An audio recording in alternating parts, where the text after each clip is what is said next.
بسم اللہ الرحمن الرحیم۔ السلام علیکم ورحمۃ اللہ وبرکاتہ۔ کیا آپ نے کبھی سوچا کہ جو اللہ کے راستے میں اپنی جان قربان کر دیتا ہے یعنی شہادت پاتا ہے، اسے موت کے لمحے کیسی تکلیف ہوتی ہے؟ کیا وہ لمحات دردناک ہوتے ہیں یا اللہ کی خاص رحمت ان پر نازل ہوتی ہے؟ آج ہم ایک ایسی حدیث کا مطالعہ کریں گے جسے سن کر آپ کا ایمان تازہ ہو جائے گا اور آپ کے دل میں شہادت کی تمنا جاگ اٹھے گی۔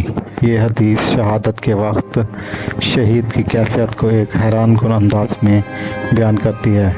آئیے اس حدیث نبوی صلی اللہ علیہ وآلہ وسلم سے روشنی حاصل کرتے ہیں۔ رسول اللہ صلی اللہ علیہ وآلہ وسلم نے فرمایا، شہید کو قتل کے وقت جو تکلیف ہوتی ہے وہ ایسی ہوتی ہے جیسے تم میں سے کسی کو چونٹی کے کاٹنے سے ہوتی ہے۔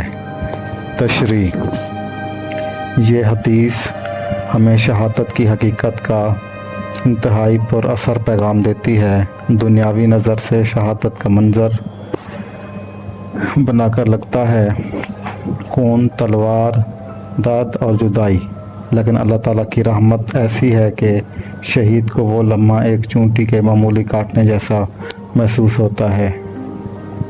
یہ اس بات کی علامت ہے کہ اللہ تعالیٰ شہداء کو خاص مقام دیتا ہے۔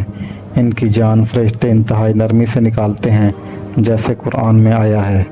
ان پر جنت کے دروازے کھول دیے جاتے ہیں۔ ان کی روح کو جنت میں پرواز کرنے کا موقع دیا جاتا ہے۔ شہادت موت کا خوف نہیں، اللہ کی خاص عنایت ہے۔ ہمیں دنیا کے خوف سے نکل کر دین پر ثابت قدمی اختیار کرنی چاہیے۔ شہید کی عزت کو سمجھنا اور ان کے لیے دعا کرنا ضروری ہے۔ اللہ کی راہ میں جان دینا سب سے اعلیٰ درجہ ہے۔ اللہ تعالیٰ میری اور آپ کی یہ سننا اور بیان کرنا اپنی بارگاہ الہی میں قبول فرمائے۔ اگر ہم سے کوئی غلطی ہوگی ہے اس میں تو آپ کمنٹس کر کے ہماری ضرور اصلاح کیجیے گا، اور اللہ پاک بھی ہمیں معاف فرمائے اگر اس میں ہم سے کوئی کمی کوتاہی ہوگی ہے تو۔ آخر میں اگر آپ کو یہ ویڈیو اچھی لگی ہے تو اسے لائک کریں، سبسکرائب کریں اور اپنے دوستوں رشتہ داروں کے ساتھ ضرور شیئر کریں۔ جزاک اللہ۔ اللہ حافظ۔